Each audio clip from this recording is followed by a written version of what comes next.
Okay, so good afternoon. It's my pleasure to see you all here. And by the way, if you have any questions, just feel free to interrupt me. I'd be happy to go over every details.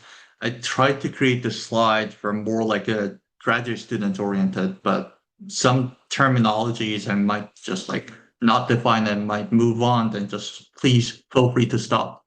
You can either just turn your mic on and ask questions or put on the chat. I'll try to check it regularly. Okay, so without further ado, let's get started. I'm going to talk about primes, elliptic curves, and their distribution in arithmetic progressions. And because arithmetic progression is such a long terminology, I'll just call it as an AP from now. Okay, here's some like a brief table of contents today. First, we're going to talk about what it means by density of primes, what it means by reduction of elliptic curves. Last time, Dr. Garin and Dr. Chaluyan gave a talk about the elliptic curves, and I'm going to do a quick revisit of it and also talk about what this means by reduction, and then talk about some statistical results and the result in arithmetic progressions. So first question, how are primes distributed? And how are certain sets of primes distributed? That's what the density of primes is all about. So let pi x count the number of primes up to x. And of course, we know that there are infinitely many primes, but that's not the end of the question. The next question is, of course, how are these primes distributed?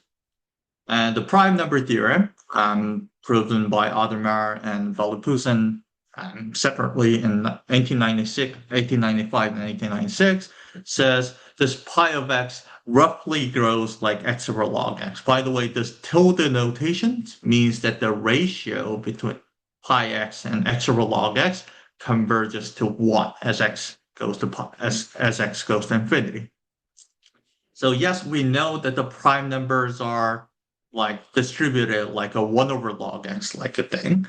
And of course, x over log x is already a very good estimate to count the number of the primes, but we have a better function called the logarithmic integral that is basically the same function but integrating from 2 to x. And we just shortened it for Li. So logarithmic integral Li function. And Li function is a better function because it gives a better error bound. I told you that this tilde notation means that the ratio goes to 1. However, it doesn't mean that the error converges or error goes to some finite value. The error between pi x and x over log x, it can be arbitrarily large, but it is just growing slower than x over log x. Lix is a better error bound. It gives a better error bound, so quite many cases we just stick with the Li function. Okay, now let S be some subset of the primes. We define the density of primes in this way. So consider the number of primes in S, or of the magnitude of f to x, divided by the number of primes up to x. If that converges to a positive real number ds, then we say that the natural density of primes in S is ds. I'm just calling it natural density because there's another way to define the density called the Dirichlet density, but we're not going to talk about the Dirichlet density in this talk. We only focus on the natural density. So whenever I just talk about the density by itself, it means the natural density. And I'm saying it is a positive real number. So if it is 0, then we just call it as a density for this talk. I don't know how the other people call it, whether they still call it as a density or not. But for this talk, if it is 0, then we'll just not take it as a density.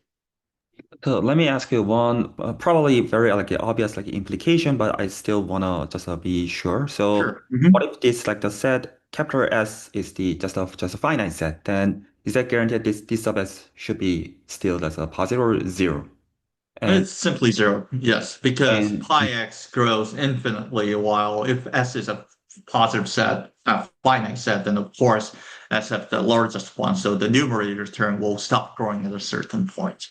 okay, then And in so that case, well, we can code the density as 0, but probably let's refrain from talking about the density 0 set because that it can mean several different things. And I'm going to show one example why density 0 is a slightly gray area zone. Okay. So here's a one example. So Can I now ask another let n and question? oh yeah, sure, please. Can we pick sets of prime numbers in a way to control this DS number? Um, can we control? So one thing that I can consider, one example that I can just come up with right now is, okay, what about primes in arithmetic progression? Like think about all the primes that is either congruent to 1 mod 3 or 2 mod 3. The celebrated prime number theorem in AP says 1 mod 3 primes, they're half of it. 2 mod 3 primes, that's half of it. So if I just pick a number to be like 1/2, for example, then we can make it up. However, if I just give you some random irrational number or a random number that is not in the 1 over phi of n form, but I think there's a way to do it, rather a bit arbitrary way. I cannot really come up with some like, oh, okay, here's an algorithm to make up such a set, such a subset. I think it's an interesting problem, but probably there might be a very easy answer to that one, but I don't know the answer at this moment. Okay, so yep, here's what I was just trying to say. Let n and k be positive co-prime integers. From now on, whenever I have x semicolon and k, it's all the primes p congruent to k mod n. As I mentioned earlier, prime number theorem in AP says this one has the density of 1 over phi of n. So if I just take the number of primes up to x, p congruent to k mod n, divided by number of primes up to x, that converges to 1 over phi of n, where phi of something is the Euler-Totient function. It counts the number of the co-prime positive integers between 1 and n. And it sounds pretty much okay obvious because if I just pick, for example, 6 as my n, all the primes are going to be either congruent to 1 mod 6 or 5 mod 6, except for very few, like 2, 3, those are the exceptional finite cases. However, because 2, 3, 4 mod 6, they are not prime anymore, they will be divisible by 2 and 3, so they will not contain infinitely many primes. And we can naively expect those k mod 6, where k is co-prime to 6, must have all these infinitely many primes like an equal ratio. And yes, that's what the prime number theorem in AP says. It should be 1 over phi of it. And yes, some sets of primes are so sparse, so rare, so they do not have densities. As I just said, density to be positive numbers. However, Hardy literal conjecture, which is a little bit a more refined way of calling the twin prime conjecture, says the number of the twin primes up to x is roughly like some constant times x over log squared x. And this x over log squared x is growing much slower than x over log x, or a line function. So technically speaking, we can say it is the density 0, but then we might confuse ourselves. Do you mean by density 0 as a finite set, or just so sparse so it is still infinitely many but very hard to detect? Then that's why I try to avoid density 0 set, because it can cause some more confusion out of it. Yep. And of course, this is, we have no idea how it is growing. Twin prime conjecture is still a very huge open problem. And yeah, I hope this is true, but I have no idea how it will turn out to be. So finding out the density of primes seems like a very hard job. If I just ask anyone, like, how do you calculate the density of primes without any tools? Maybe one way to do it is just collect all the primes of a certain set, a certain property, and then just divide by the number of the total numbers of primes up to x. But we don't know whether it's going to ever converge. We don't have any idea how to find the ratio. But Chevtarev in 1926, to come to think, it has been already 100 years from today, but he came up with a very nice idea and nice theorem to find out such density. So let K over Q be any finite Galois extension and P be an unramified primes. That is, that if I think about this P and consider this ideal generated by P and the ring of integers of K, well, it can split. So it can be written as other smaller prime ideals, or it can be inert that the same ideal happens to be still the ideal. That's the unramified one. Ramified one is it can be written as some prime ideal to the power of something. That case is Chebotar's density theorem. There's a way to bypass that one to apply the Chebotar, but let us only think about the unramified case in our talk.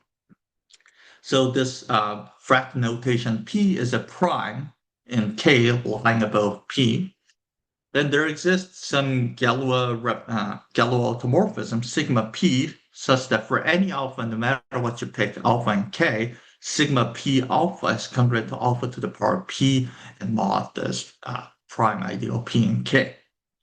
And this such sigma P is well defined only up to conjugacy.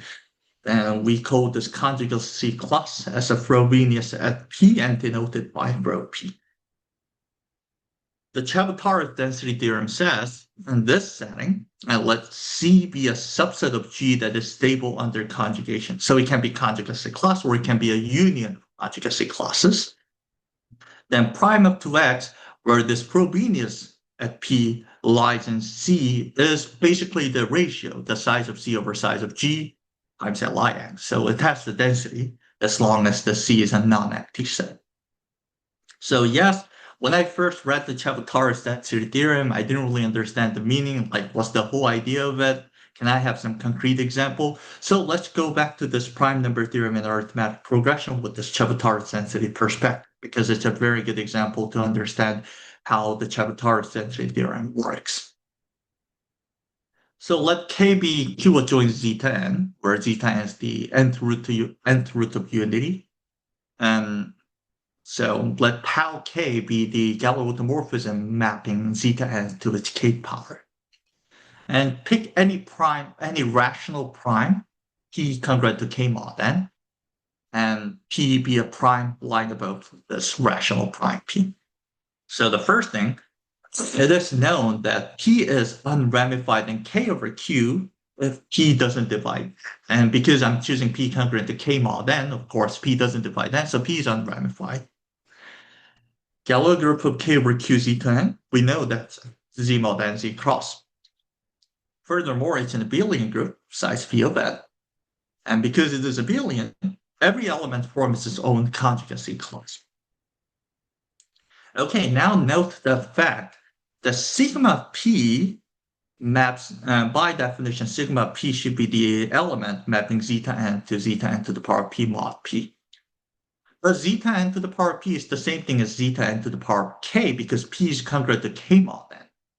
And that's equivalent to tau K of zeta n.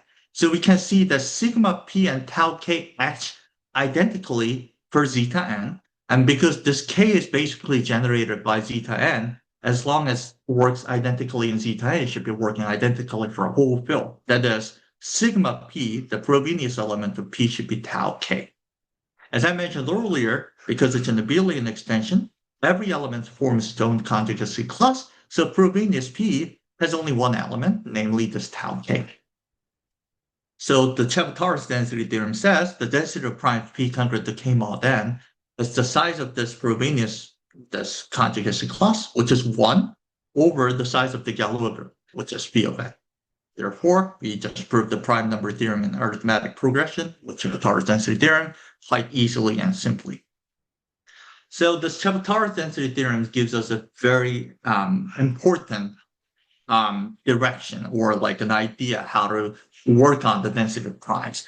In the end, all these distribution of primes of certain properties, we need to interpret this arithmetic property that the primes satisfy into group theoretic terms in their Galois groups.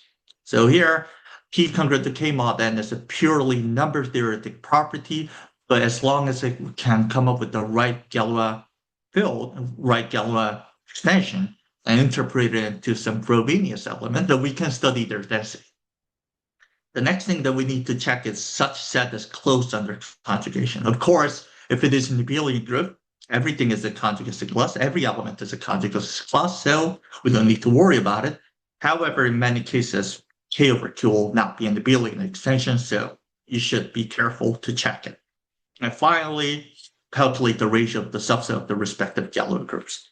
So as long as the subset is a non-empty set, then we never have density 0. So that's another reason why I don't really care about the density 0 case either. Okay, so that's basically the end of the chapter 1 part. So we just talked about the density of primes and how Chebotar's density theorem can kick in to help us to determine like many, many different subsets of prime.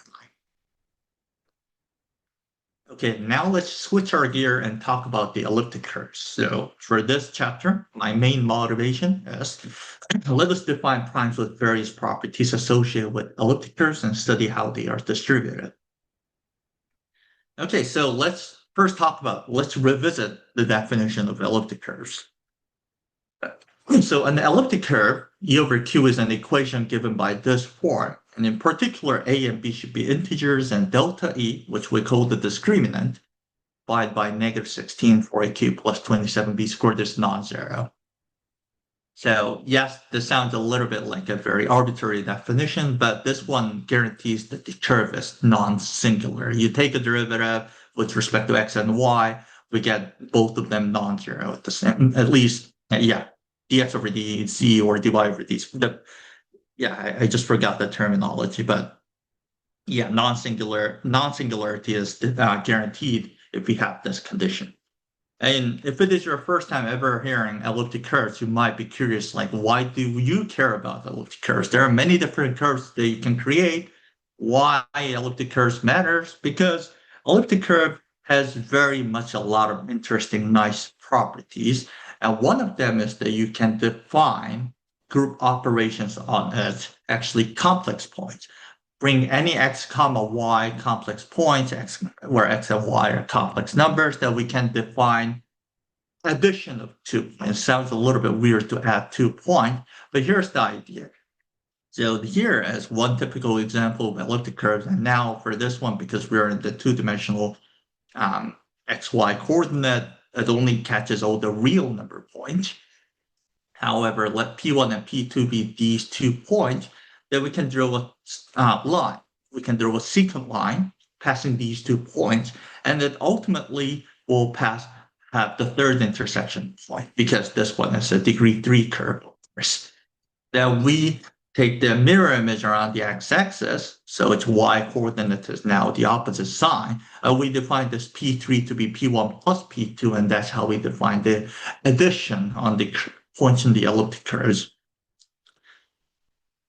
And what if we have P1 and P2 to be the same point instead of 2 separate points? That we cannot draw a secant line, but we can draw a tangent line and do the same operations to define point addition. The nice thing about this addition is if P1 and P2 happens to be not only the real points, so the x coordinate, the y coordinates are both real numbers, but also they are rational numbers, then this P third point that you get from these 2 points becomes also rational. Their x and y coordinates are rational again. So EQ, which is denoted by all the rational points in the elliptic curves, form a abelian group inside this whole complex point. The abelian, because you can do P1 plus P2 or P2 plus P1. Basically, that's the same thing, because you're drawing a line passing P1 and P2, or P2 and P1. They're all going to end up giving you the same point. And furthermore, Maude-Obeid theorem, one of the most celebrated theorem in elliptic curve theory, says this one is a finitely generated abelian groups. So you only need a few number of points to generate all the rational points on the elliptic curves. And probably I should mention one more thing, that what is the identity element in this group operation? That's the identity element is the infinite points that we cannot plot on this point, but just infinite at the very top. And that infinite point behaves like the identity element in this group operation. And this kind of group operation is sometimes called the chord tangent process.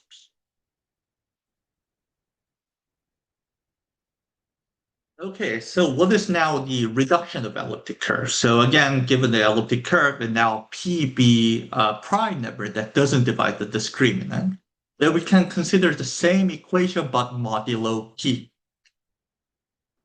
So yes, P doesn't divide the discriminant is important, because if P divides the discriminant, then this discriminant number mod P now becomes 0, which will cause the singularity issue again.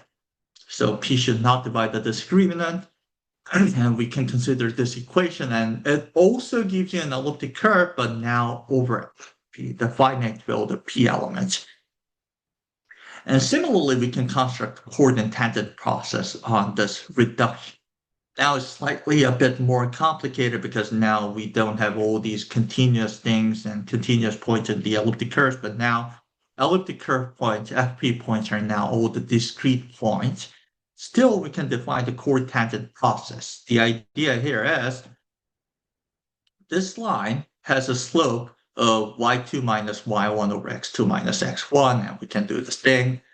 And we can do the same thing for points in points over FP. You can do the y coordinate minus y coordinate over x coordinate minus x coordinate to find out the slope of the line. But now the division should be mod P division of this. And still, you can apply exactly the same argument to define the group operation. It works nicely again. It's an abelian group for this case. And furthermore, it's an abelian, finite abelian group because there are only P possibility for X, capital X. I have P possibility, 0, 1, 2, all the way up to P minus 1. I also have P possibility for Y, 0, 1, 2, all the way up to P minus 1. So there should be only finitely many points that satisfy this equation. And these points form an abelian group structure, so it should be finite abelian group, of course. Here's some non-facts about this EPFP. So I forgot to talk about this notation. Like EQ is all the rational points in the elliptic curves. EPFP are all the FP points in the elliptic curves. X coordinates and Y coordinates are some numbers in FP. First thing is EQ torsion part. I mentioned earlier that this EQ is a finitely generated abelian group. And we know that the fundamental theorem of finitely generated abelian group, I think it's such a long name, that is, this one can be written as some rank part, z to the power of r, plus some torsion part. And that torsion part injects into EPFP for all prime P of good reduction. What I mean by good reduction is P that don't divide the discrete. So you can define the elliptic curve but modulo P. And the next thing is I told you that this FP points form a finite abelian group, but actually it is at most a bicyclic group. So it's either a cyclic group or a product of two cyclic groups. It cannot be more than that. It cannot be more than two product of more than two cyclic groups. So we can write it down as there exists D and E, where D divides E, where this one as a group is C mod DZ times C mod EZ. And we also define this AP, the P minus 1 and P plus 1 minus size of EP. It's called the Frobenius trace. I'm going to soon explain why this is called the Frobenius trace. But this Frobenius trace has an upper bound. The size of this AP is at most 2 squared to P. So this size of the EPFP should be some number between P plus 1 minus 2 squared to P and P plus 1 plus 2 squared to P. So we have some clear lower and upper bound of EPFP. Like if I choose P a very huge size, EPFP should be relatively similar size of that one. It cannot be very small or it cannot be very large compared to the size of the prime. And now let us define primes of various properties based on the size or group of EPFP. So we're going to call prime of cyclic reduction for E if EPFP is a cyclic group. That is, D is 1 and E is some number. We're going to call P a prime of M divisibility for E if M, some positive number, divides the size of EPFP. And we're going to call P a prime of Kovalich reduction if the size of EPFP happens to be a prime number.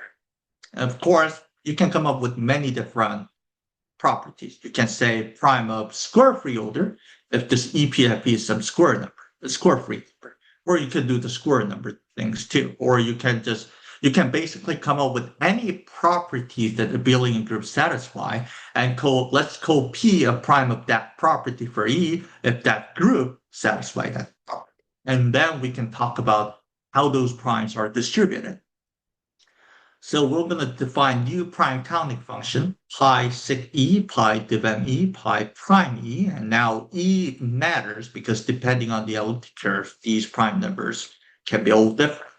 And this one counts the number of cyclic reduction prime of M divisibility, primes of M couplage reduction, stuff like that. So my main question or one number theory topic that I'm really interested in is what is the asymptotic behavior of this function? Okay. So here's one example. Let's talk about some concrete examples. So here I have y squared as x cubed minus 3x minus y. And by the way, number theorists compiled all these elliptic curves, modular forms, L function, number field, and these kind of database. Of course, not all, but as much as they can. They compiled these database and called this LMFDB, and all these items listed in the LMFDB has their own unique code name. So this elliptic curve code name is 4536.J1. And if you're interested in the number theory or elliptic curves or any topics, then probably digging through the LMFDB can be a very good habit for yourself. But anyway, for this particular elliptic curve, I have P up to 47. You might be curious, why don't I have 2 and 3? Because 2 and 3 are primes of bad reduction. And same thing goes for the 7. They divide the discriminant, so forget about those numbers. But let's focus primes up to 50 and study the group structure, HPFP, and the size of it. We can see that quite many cases there are cyclic, right? There are like 12 prime numbers listed here, except for 2, everything is a cyclic group. However, if I consider a prime of couplage reduction, when the size of EPFP happens to be prime, there's one here, and there's another one here. It happens to be very rare. And of course, couplage reduction should be even rarer than the cyclic reduction, because if a group has a prime order, it's a cyclic group, but not the other way around. Like Z mod 9Z is a cyclic group, but it's not a prime order. But if you have a prime order group, of course, you cannot decompose prime numbers into a smaller number. It should be a cyclic group. So yes, if G has a prime order, G is cyclic. So pi E prime of x should be growing way much slower than pi E sig x. And also, naively speaking, the probability, so just x be any positive integer, the probability that x being a prime is smaller than the probability x being divisible by n. Naively speaking, we know that if I just randomly give you any positive integer, what is the possibility of it being divisible by 3? We all agree it should be 1/3. However, if I just give you a random number and what is the probability of it being prime, it should be much smaller than 1/3. We can expect that because the number of primes up to x is roughly x over log x. If I divide it by x, then we can see that the probability works like a 1 over log x, which should be smaller and smaller as you're taking a larger x number. So we can expect that pi E prime of x should be growing much slower than the pi E divisible div m.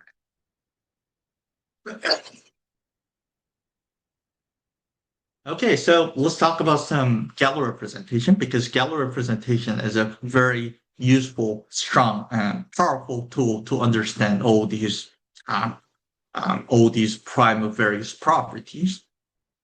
So let n be a positive integer, and we define En to be all the points, all the complex points. It doesn't need to be the rational point. All the complex point whose order is or divisible, whose order divides it. So NP happens to be the O. By the way, O is the identity element. And TE it's a Tate module, called the Tate module, is to take the projective limit of En. In fact, all the complex points in the elliptic curves, they form a torus. So C quotient by lambda, where lambda is a lattice, so it forms a torus. Therefore, if you just think about some parallelogram where these two sides are identified and these two sides are identified, and just think about the vector addition of all these points in this parallelogram, which is a torus, where whose n multiplying with n should be the identity element. We know there should be n elements on this line, l elements on that line. And all these n times n should be the n torsion points of this torus. And yes, if you have this geometric idea, you see why this En, we call it n torsion module. N torsion module should be Z mod NZ times Z mod NC. And if I take the projective limit, of course, it should be Z hat. This is the profinite Z. I just forgot the terminology. What do we call Z hat? Yeah, but I'll just call it as a Z hat. Sorry, I just forgot the name of the term. But Z hat cross Z hat. Now let GQ be the absolute Galois group. Choosing compatible bases on each level, we can consider the representation. So GQ, the automorphism of En group. But because En is Z mod NZ times Z mod NZ upon choice of basis, we can identify it as GL2 Z mod NZ group. And same thing goes for the rho E, the GQ to the automorphism group of the Tate module, because Tate module is identified as Z hat times Z hat. Well, again, choosing compatible basis can be identified as GL2 Z hat. Now we're going to denote the images of rho En and rho E as Gn and Ge. And also these representations are often called the mod n Galois representation and Delic Galois representation. And in this definition, I said, oh, you need to choose compatible choices basis. So this Gn and Ge are defined up to conjugacy. So there's no such a unique way to define it, but they're all should be identified up to conjugacy. Okay, so let's tackle each problem by problem. The first thing is the easiest one, which is M divisibility problem. So M be a positive integer, and E be an elliptic curve of conductor. And yes, I just introduced the word conductor. Conductor basically means something like a discrete. So it's a slightly different definition. But if it is your first time ever seeing the conductor, you can just think it as, oh, it's some information that contains all the bad primes. You cannot think about this elliptic curve mod P, where P dividing this conductor. So basically, conductor means all the bad primes. So P doesn't divide N, means all the good primes. So prime good reduction that you can think about the E mod P. But let us choose P, not only co-prime to this M, also co-prime to this conductor N. Then again, let sigma P be the Frobenius element of P in QEM.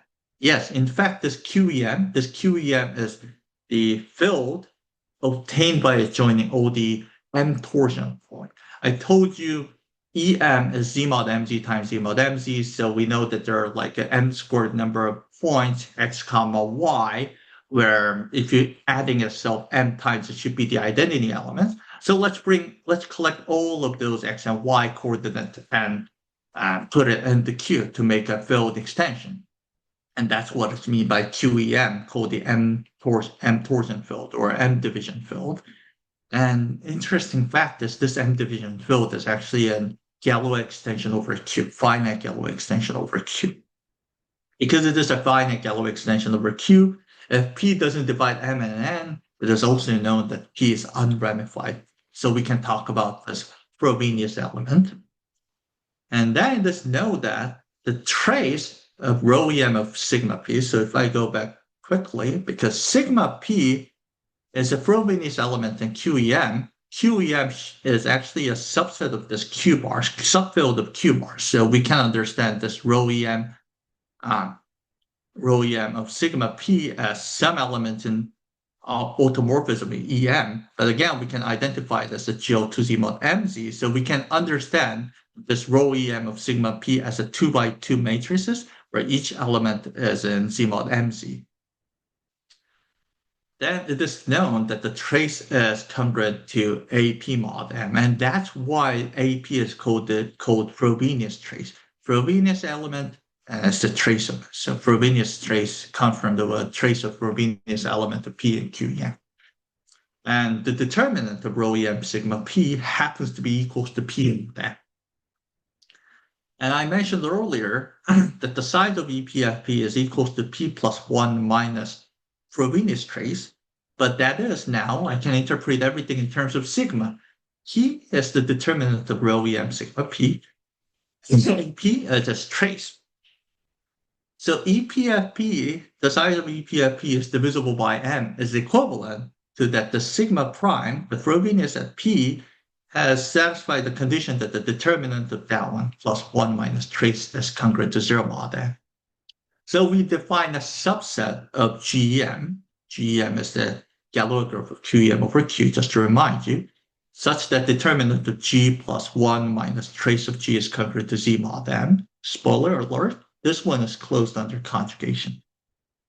So because it is closed under conjugation, we can apply the Chebotarus density theorem, and Chebotarus density theorem says the density of primes where m divides the size of EPFP is the size of this set that we just defined divided by the size of GEM, the Galois group. And LIX. And this density, this number, it's roughly 1 over m. I'm saying it is roughly because if GEM happens to be the full GL2Z mod MZ, then it behaves like 1 over m. However, if it is not, then it can be more biased. It can be larger than 1 over m. For example, if I have m equals 2, then most of the cases this number will be 2 over 3 or 1 over 6. It can be very much different from 1 over 2.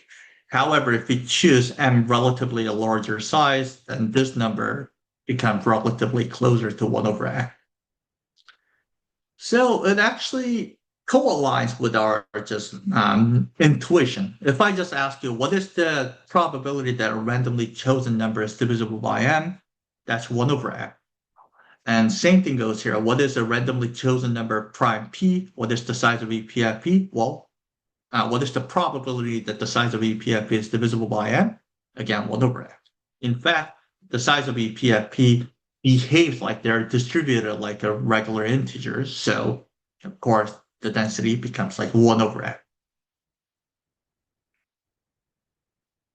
Okay, now let's move on to cyclicity problem. And for cyclicity problem, we need a following lemma. So let E be an elliptic curve conductor. Conductor is all the bad primes, and P be a good prime. P doesn't divide M, means that P be a good prime. Just choose any Q of prime other than P. It is known that EPFP contains a group isomorphic to Z mod QZ times Z mod QZ, if and only if P splits completely in QEQ. So P splits completely means this Frobenius element that P is the identity element in this Galois group. But as you can see, Z mod QZ times Z mod QZ is not cyclic, right? So Z mod QZ times Z mod QZ is contained in EPFP, then of course it is not cyclic. So by the Chebotarus density theorem, the prime where Z mod QZ times Z mod QZ is contained in EPFP is 1 over size of GEQ. Why 1? Because I said P splits completely means the identity, and of course identity forms its own conjugacy clause. So the density is 1 over G, is the size of GEQ. Okay, but now let's focus on the EPFP being cyclic. That is, this Frobenius conjugacy clause is always avoiding the identity element for each Q. So let P be a prime. Now consider all the Q up to P and see whether this P splits completely in QE2, QE3, QE5, QE7, all the way up to the size of P. And every time you choose P in this Q, it should be avoiding the identity element, because identity element means, as I mentioned earlier, Z mod QZ times Z mod QZ is contained in the EPFP, therefore not cyclic. So of course, if you have done some combinatorics, you have the idea, oh, we need to use principle of inclusion-exclusion. So I want to avoid this Fro P. I want Fro P avoiding the identity element every time. So we consider like, okay, what about those that Z mod 2Z times Z mod 2Z is contained, Z mod 3Z times Z mod 3Z is contained, Z mod 5Z times Z mod 5Z contained. We consider all of these cases, subtract them, and then, oh, I just over subtracted. What about Z mod 6Z times Z mod 6Z? Because 6 is 2 times 3, and now we just over subtracted twice. We need to add them back. subtract, add, and this kind of argument is called the principle, inclusion exclusion principle. And that can be done using the Möbius function mu of t. So one can naively expect, oh, prime cyclic, EPFP being cyclic means for each level Q, rho P should be not the identity element. So we can do it, we can overcome it by multiplying the Möbius function, which catches that information, add them up together, t from 1 to infinity, and we can naively expect that that should be the density of primes for density of primes cyclic reduction as x goes to infinity. However, that's not necessarily true. We cannot conclude that simply. The reason why here is, here we have this Chebotare's density theorem, which only tells you about the density, but it doesn't tell you anything about the error term. So let's write it down this way. So P splits completely in QEQ. I said earlier, it's 1 over the size of GQ times LIX. And there should be some error term. I told you this error term is only growing slower than x over log x or Li function. But still, the error term exists, and maybe this error term diverges. We have no idea. Yeah, so I'm saying although each error term, EQX, has little o of x over log x, that is this error term, the ratio from this error term to this x over log x converges to 0. However, now we are summing this one for infinitely many times. We're summing this number with mu of d with infinitely many times, and that's going to sum this error terms infinitely many times. And maybe that can accumulate more than x over log x. Maybe that error term can grow even larger than x over log x, that we cannot conclude our argument in that way. And to solve this issue, we need to understand the error term in the Chebotare's density theorem. The original Chebotare's density theorem doesn't tell anything about the error term, but later on, mathematicians learned how to find out the error term in this theorem, but only under GRH. We have some effective versions, some of them are conditional, some of them are unconditional, but unconditional version error term just happens to be too large, so we cannot argue this principle of inclusion exclusion in these cases. So may I ask one question Yes. regarding like the setting here? So if you just go back to one of the previous slide regarding Galois representation. So maybe Galois like representation. Yes. exactly the next like the slide. Next one. Yeah, next one. Yeah, here. So okay. So I'm just wondering. So actually I have two questions, but the first question is how we rely on like the theorem, quite recent theorem around 2 decades ago to like the make the like the for like the setting that you are not currently explaining, right? So how do we use this theorem? I mean for the like the next like the slide. So yeah, we know this like the behavior, right? Mhm. And then out of that, then it's like this part related to the like the theorem of the 20 like the O 04 or not. You understand my question? Okay, so let me quickly point out the difference between the M divisibility and cyclicity. So I said M divisibility, oh, Chebotare's density theorem, poof, and it's the end of the argument. You don't need to argue any further. But now cyclicity problem, I'm just saying, what about this summing the error term? The main difference is for M divisibility theorem, it suffices to check the Galois extension of QEM over Q. We are not checking this sigma p, Frobenius elemented p in various fields, but only just one single field. Mhm. So we know that there should be only one error term, which should be smaller than x over log x. So that's the end of the argument. You don't need to worry about this kind of error term in the Chebotare's density theorem. Okay. But now cyclicity problem requires the sigma p in various fields should be avoiding the identity element. So we are we are putting the condition that sigma p is not something for every QEQ for various prime. So we need to summing many of these densities for density that we obtain from the Chebotare's density theorem. And then we need to worry about the summing the error terms now. Then like so yeah, I have actually a question exactly over here. Then compared to like the previous the divisibility like the problem. So then the next slide is nothing to do with the Galois representation, right? I'm just wondering like the mathematical like the setting here that I see. Good question. So here the lemma part, I didn't prove it the lemma part, but here the lemma part uh, intrinsically uses the Galois representation idea because we want to understand what this means by P is a prime of cyclic reduction, and we can do it because we can. Okay, what does it mean by P? EPFP contains a Z mod QZ times Z mod QZ. In order to understand this one a purely group theoretic argument, we need to use the Galois representation for Gal.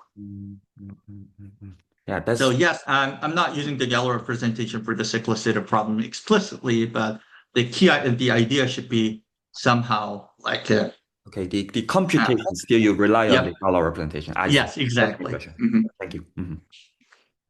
Yep, thanks for the question. Yeah, I think it's a very good question to see the difference in how they are applied and plus the settings and this difference of settings. Okay, so as I mentioned, we need to worry about this error term. But Sarah, by the way, whenever you have any question about the number theory, Sarah always gives you the answer, I guess. Sarah's such a big name.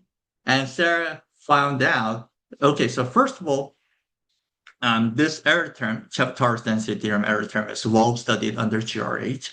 And Sarah assumed the GRH and proved the cyclicity conjecture. So this prime of cyclic reduction for E has the density of this number that I just mentioned earlier. Can we just simply add this up?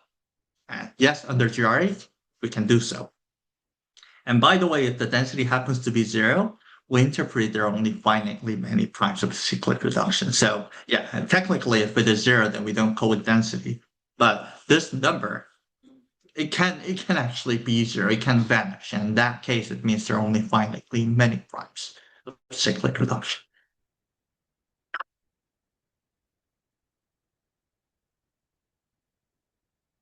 Okay, now let's move on to Koblitz problem. I think I need to rush a little bit.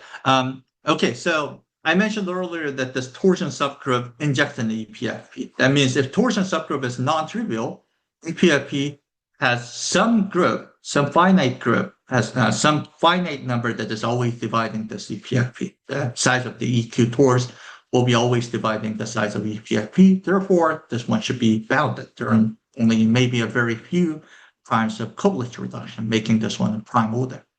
So originally Koblitz conjectured that this one is unbounded unless E has either a non-trivial Q torsion or isogenous to a curve that has non-trivial Q torsion. Isogenous means you can define some sort of group homomorphism from E to the one that has non-trivial Q torsion.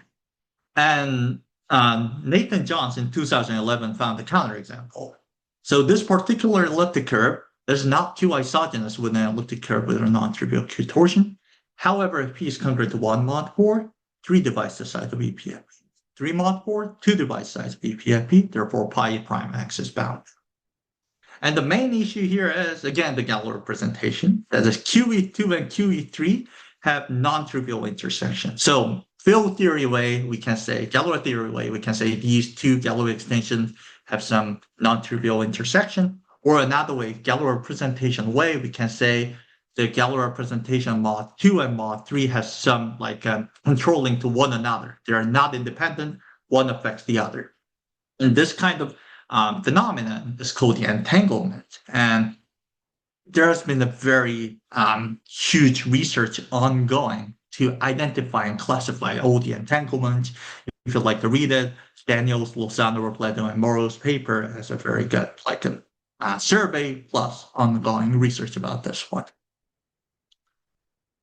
Okay, so Kramer's model is a heuristic method interpreting that the probability of an integer n being a prime as 1 over log n. Of course, it's totally nonsense. Like, what if I ask, like, what is the probability that 3 is a prime?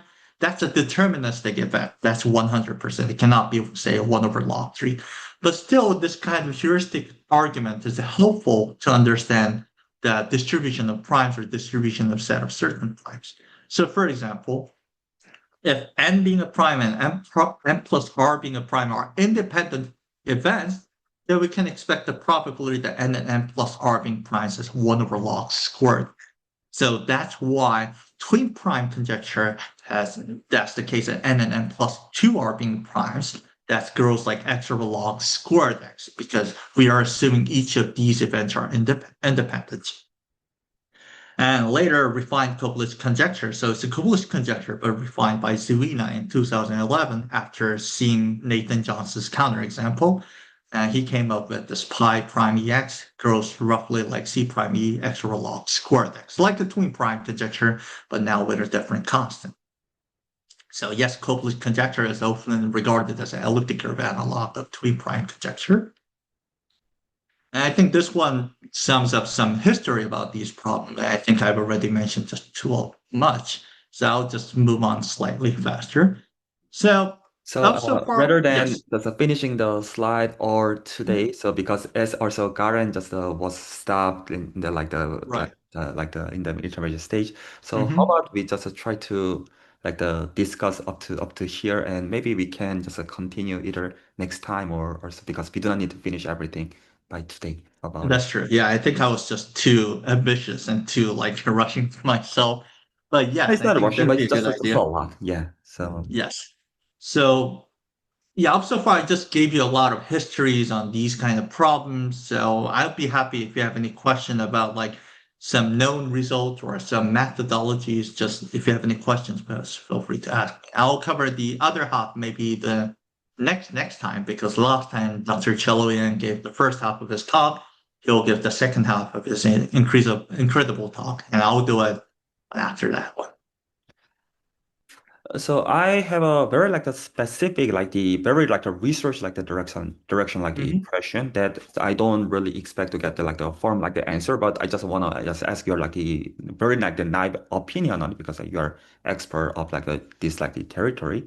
So so in my like the point of view from your presentation today, so I completely agree that this like the conjecture of the like the distribution information is super important in number theory. I completely have no doubt about Hmm. it. Hmm. And just very like the recently, I'm saying around like the 2 to like the 3 decades ago, because the Galois representation just had developed in the significant way, and those would be applied in the computation in a way to make some progresses and like the further like the future like the next like the generations, including you and also like the number theorists that are still working on something like the similar in the computation to make some progress. But if I understood the like the direction correctly, so the computation of the Galois representation is just the very like the concrete like the computational way to understand so-called the Galois cohomology.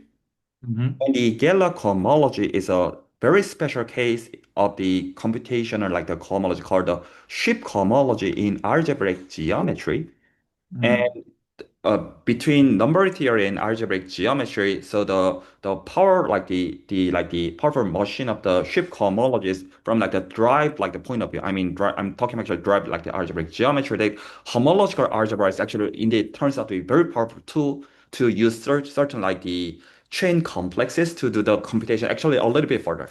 So for example, so you today just assume all like the smooth elliptic curves because you assume Hmm. discriminant should be always non-zero, but this is reasonable assumption, but still is a restriction. And if one wanna remove such a like the condition, then one need to develop like a new tools. And in my like the point of view, algebraic like the geometry or like the homological algebra can be applied like the this territory to redo this computation in the more like the general like the framework rather than just following the just the concrete like the detail of the Galois representation computation that somebody already did before. So what do you think? Hmm. I'm just thinking that if one just reinterpret what you did in the viewpoint of algebraic geometry and ship cohomology, and at least there is the way to generalize even in the number theory direction. So I can actually provide some of the like the mathematical like the like the explanation regarding what I'm currently talking about. So if you feel that could be really useful or it's just nothing, then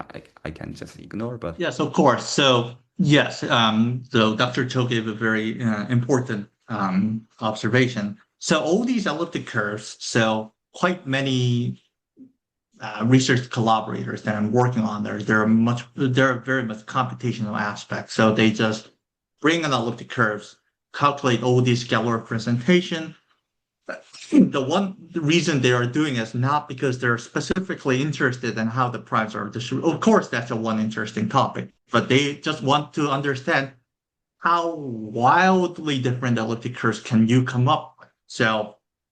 So we know that the Galois representation should satisfy certain properties, but we want to bring this one to a very extreme. Like, okay, come up with the elliptic curve that has so weird Galois representation so that it has no primes of couplet reduction, or it has no primes of cyclic reduction. And that's what like many people in my field are doing. They just want to come up with a very specific example to understand not just a single elliptic curve, but more like a general elliptic curve. So one example is like I mentioned earlier that the two torsion points of the elliptic curves is a finitely generated abelian group. So we have a rank part, torsion part, and one question that we are interested in, and what is the average of the rank?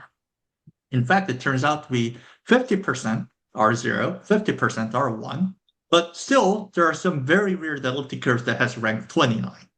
So we are interested in not only like the general behavior of all the elliptic curves, but in order to make some strong theorem, like all elliptic curves, 100% rank 0, 100%, 50% rank 0, 50% rank 1. That's what we need to understand. But also we like to know like what are the very weird, like the corner of the room that we forgot to sweep out. Like there's a really weird example lying up there.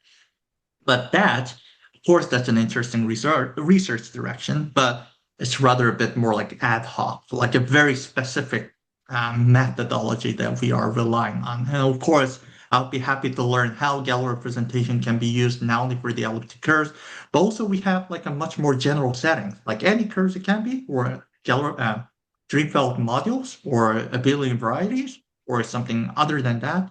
And yes, I'll be happy to bring that to dig through that direction because I want to know some possibility or potential of the Galois representations in many different fields. Of course, I'd be happy to discuss with all of you to do some like a group studies or whatever to learn about that.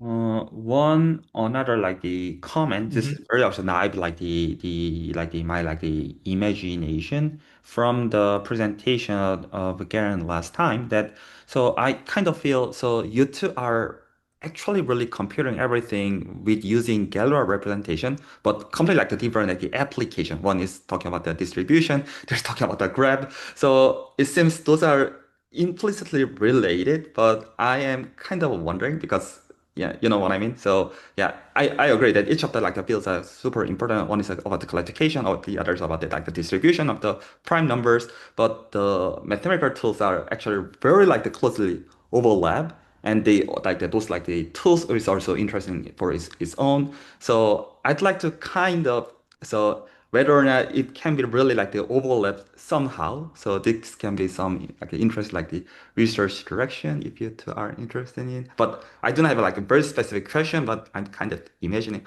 well, actually you two are actually using the same tool. Then but application is completely like different. So are those not really not like correlated or not? So what do you guys think? Yeah, just And not. of course, they must be correlated. And yes, Galois representation is like a tool that is used in many study in elliptic curves. Of course, Garen's isogeny classification, Galois representation is extremely useful. Like understanding the asymptotic behavior of the prime, which sounds like a very analytic approach. Still, Galois representation can kick in because of Chebyshev density theorem or like a rank or a torsion or EQ torsion subgroups or like an yeah, many things can be understood by Galois representation because technically speaking, Galois representation encodes all the information about the torsion points of the elliptic curves, and that is a very powerful knowledge. And unfortunately, we have not a very advanced tool to understand many of the Galois representation. One good news is it is known that 100% of the elliptic curves have very large Galois representation image called the Serre curves. I didn't define it today, but maybe I will have an opportunity sometimes in the future. For Serre curves, we have a very specific way to interpret Galois representation. We have a very specific way to describe them. Oh, However, again, now it all brings down to the what about the corner area? Then what about the 0%? Of course, I'm saying zero, but because there are infinitely many elliptic curves, there are infinitely many elliptic curves that are not Serre curves. And something weird, something really interesting thing can happen at that level. Yes, I think that's, of course, my perspective and Dr. Chiloyan. I mean, Garen has some different perspectives, I guess. I'm trying to find this paper. Oh, yes, you just shared it in the chat box. What I interpreted these papers to be is what John was talking about applied to my isogeny torsion graphs. So Mm. yes, there is a string connecting everything together.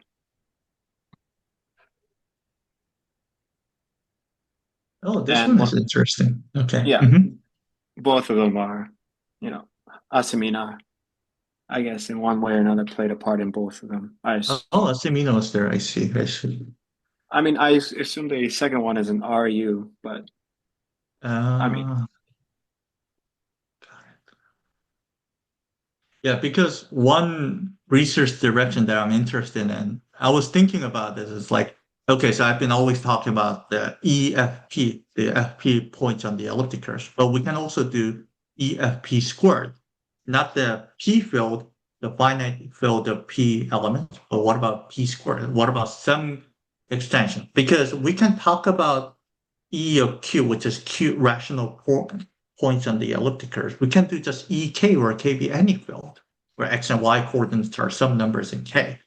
And we can do the same thing for the elliptic curves over the finite field. And unfortunately, as far as I know, there has not been much research about E of FP squared or E of FP cubed. I think maybe that way of putting it can do some similar thing, cyclicity problem, EFP squared or EFP cubed.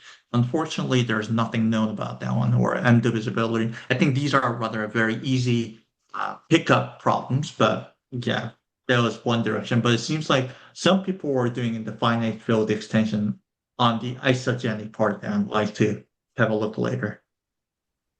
you probably don't see much research on it because it's very difficult. I see. That's why. That's what I think.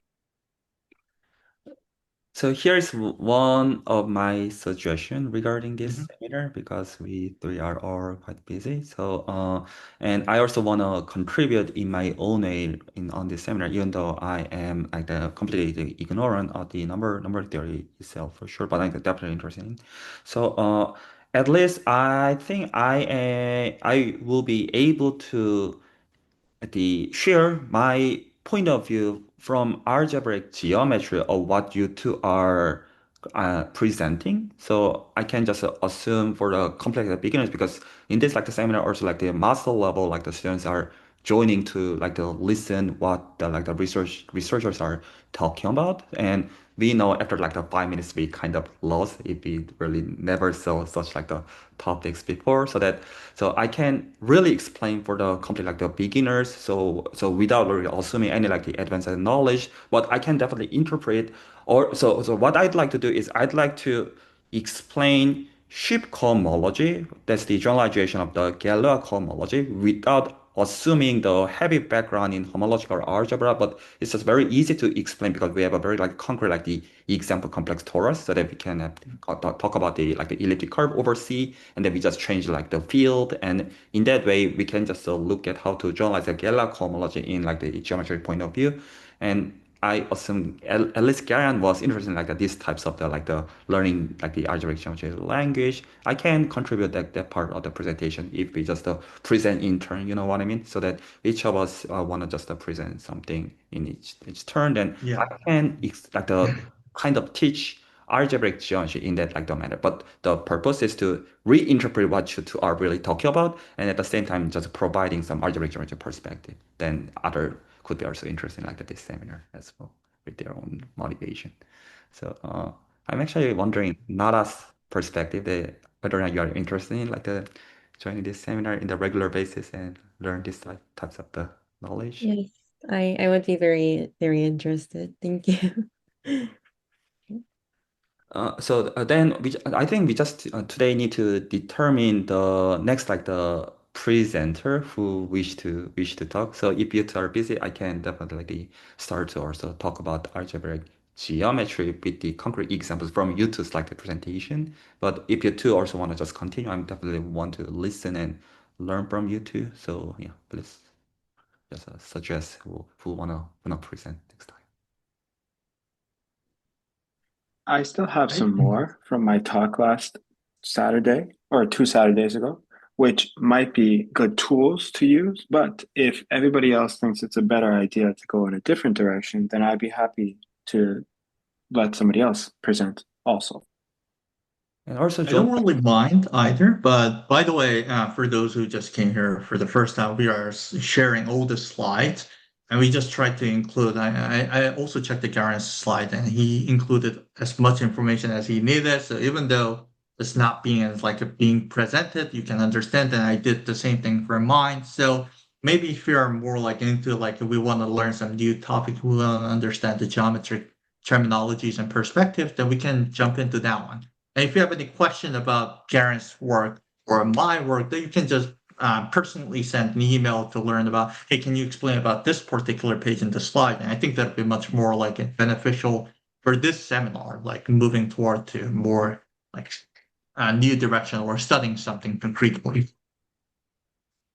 Then probably after like the 2 weeks, how about I like the introduce like the elliptical inner the geometry like the way. So you two already feel super familiar with all those like the facts, but it could be kind of the like the knife like the review that could be epsilon like the way of the beneficial one. So yeah, I can do it. Yeah, that sounds exciting. You're the boss, Gunhi. I'm not a boss, so yeah, uh, it's far from like the same boss anything here. So if then maybe we can just stop to record over here and we can just make some informal conversation.